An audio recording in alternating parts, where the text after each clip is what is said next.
Good morning, everyone.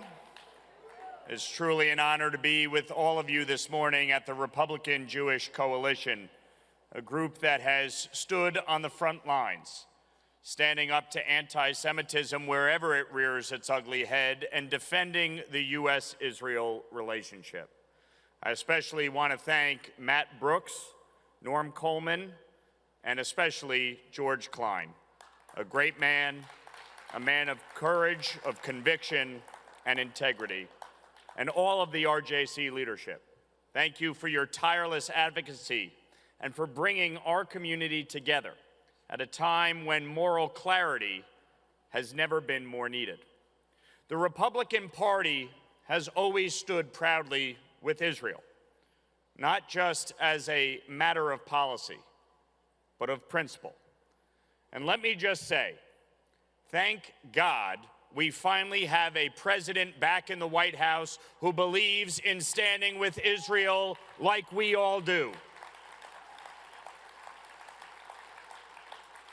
President Trump has been the single strongest force for peace in the Middle East in decades. President Trump supported Israel after Joe Biden and his listless administration tried to turn them into a pariah. President Trump worked hand in hand with Israel to strike swift and true against the radical Iranian regime, destroying their nuclear program before it could produce the unthinkable. And President Trump delivered on his promise to bring home the hostages and is finalizing a historic 20-step peace plan and normalization agreements that will secure peace for Israel and the Middle East for decades to come.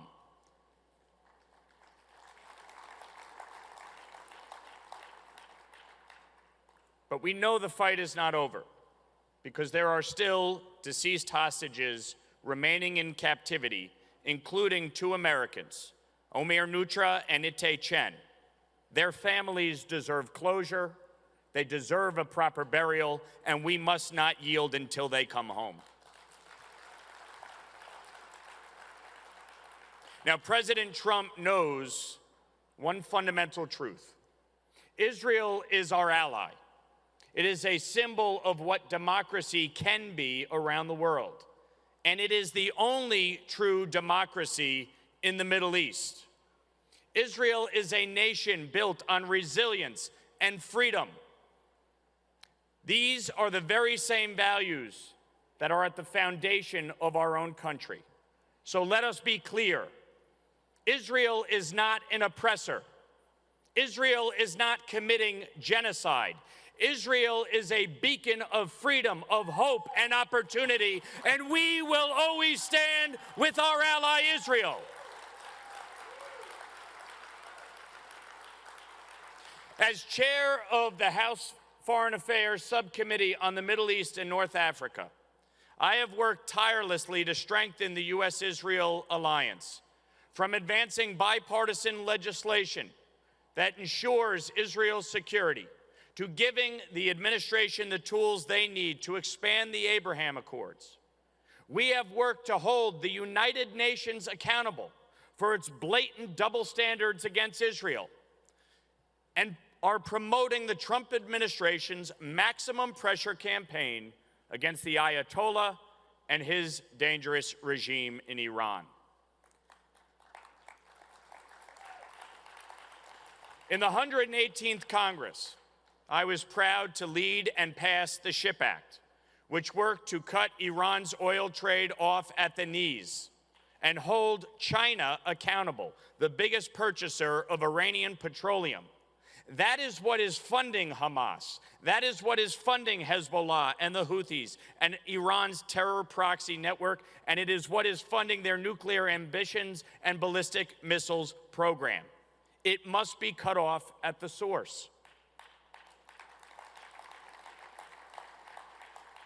But there is more work to be done to ensure that Iran can never again pose a threat to Israel. Sadly, as we all know, the threats facing Israel abroad are not often met with understanding or support. As President Bush said after October 7th, the world stands with Israel, but the moment they defend themselves, the world will turn. And that, sadly, is what has happened. In fact, Israel's challenges are being mirrored by a disturbing rise in anti-Semitism here at home, across college campuses, synagogues, and city streets. And we've seen it. We feel it. We have witnessed that hatred that many thought belonged to another era. Jewish students have been harassed, intimidated, physically threatened, and assaulted simply for being Jewish or for daring to support Israel's very right to exist. Everybody decries the one Jewish state in the world. Interestingly, none of those people say one word about Arab states. Why is it they are so outraged about the thought of a Jewish state? Because it is rooted in anti-Semitism. Let us be clear, anti-Zionism is anti-Semitism. Chanting from the river to the sea or globalize the Intifada is not free speech. It is bigotry. It is discrimination. It is calling for the eradication of Israel and the Jewish people, and it is an assault on their freedoms and our freedoms as Americans.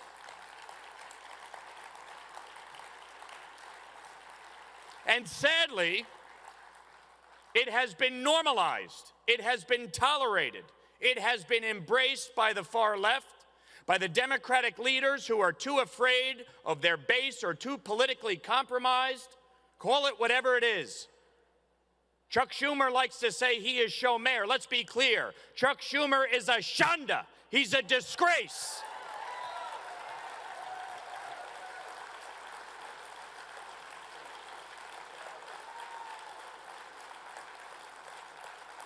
Even now, the leading candidate for mayor of New York City, home to the largest Jewish population outside of Israel, is basically running on a pro-Hamas platform.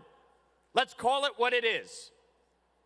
When you refuse to denounce globalize the Intifada, when you say that you will arrest the duly elected leader of the state of Israel if he comes to New York, but you don't have an opinion on whether Hamas, a terrorist organization designated by the United States, should lay down its arms, you are unqualified to be the mayor of the city of New York.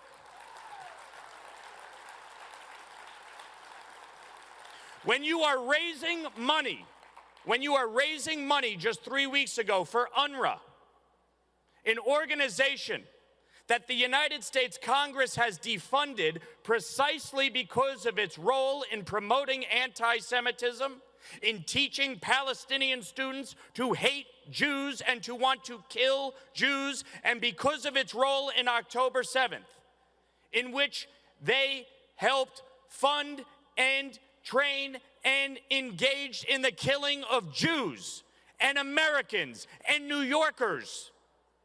And this disgraceful individual raised money for them just a few weeks ago. And yet we have sitting elected officials like Hakeem Jeffries endorsing him to be the mayor of New York City. Zohran Mamdani has given ample opportunity, and yet he still will not denounce Hamas. He wrongly labels Israel an apartheid state, and he traffics in the same anti-Israel propaganda that has been fueling violence against Jewish people in New York and across the country. And I was proud to stand with Speaker Johnson on the steps of Columbia and call out those students for exactly what they are, an abomination to our country.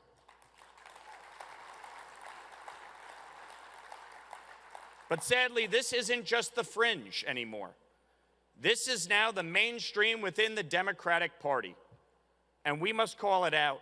And as many of my colleagues have said, we must call it out on the right as well. We cannot tolerate anti-Semitism anywhere that it rears its ugly head. But if you look at the folks endorsing them, Governor Hochul, Leader Jeffries, AOC, and the squad. We see it with these folks. We see it on the college campuses. We're seeing it in state legislatures. We've seen it in the anti-Semitic boycott, divest, sanction movements. And yet now we're on the brink of electing a Marxist socialist who is openly anti-Semitic as mayor of New York City. The acceptance by many of my Democratic colleagues of this hatred is complicit and damaging to Jewish people's safety in our country. This gross rise in normalization of anti-Semitism is one of the reasons why I introduced the Anti-Semitism Awareness Act, requiring the Department of Education to adopt the IRA working definition of anti-Semitism when investigating and enforcing civil rights law and enforcing and upholding Title VI of the 1964 Civil Rights Act.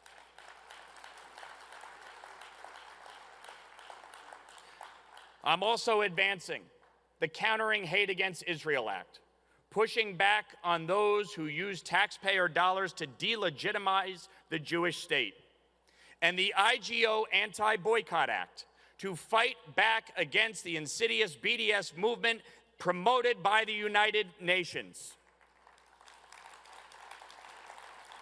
In President Trump's first term, he adopted legislation to hold countries to account that try to coerce and force U.S. companies to engage in the BDS movement. I am simply seeking to expand that definition to include the United Nations and hold that institution accountable for its anti-Israel, anti-U.S., anti-Jewish bigotry and hatred.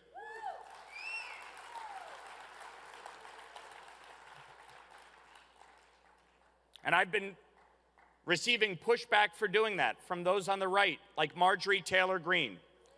Who knew that Marjorie Taylor Greene was such a fan of the United Nations?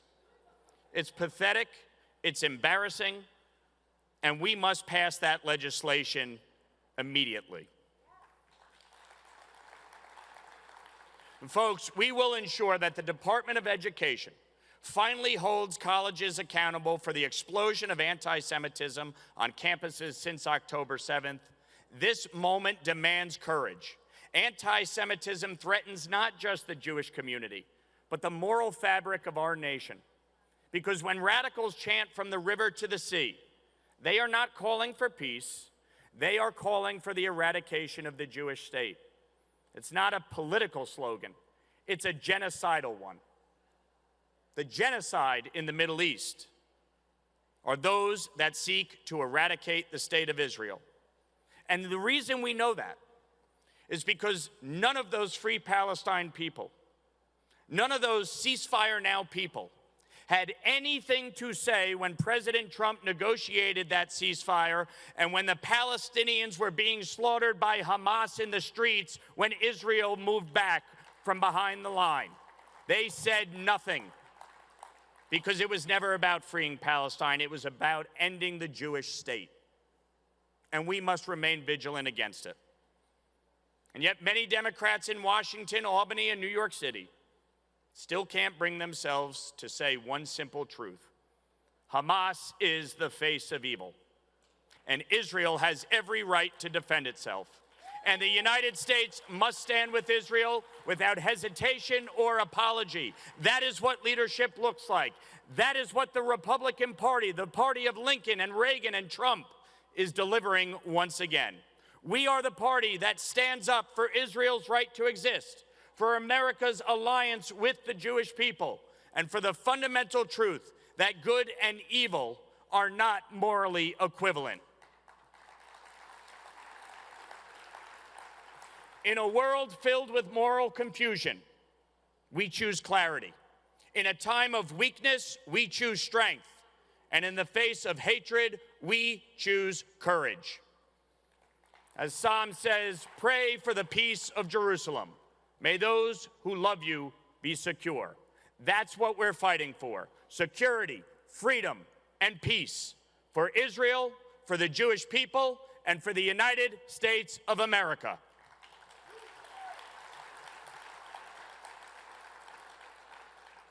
So let each of us here recommit ourselves to standing with Israel, to combating anti-Semitism, and to ensure that America remains a steadfast ally and defender of the Jewish people. Because it's not only the right thing to do, it is the moral thing to do. Thank you. God bless you. God bless Israel. And may God bless the United States of America.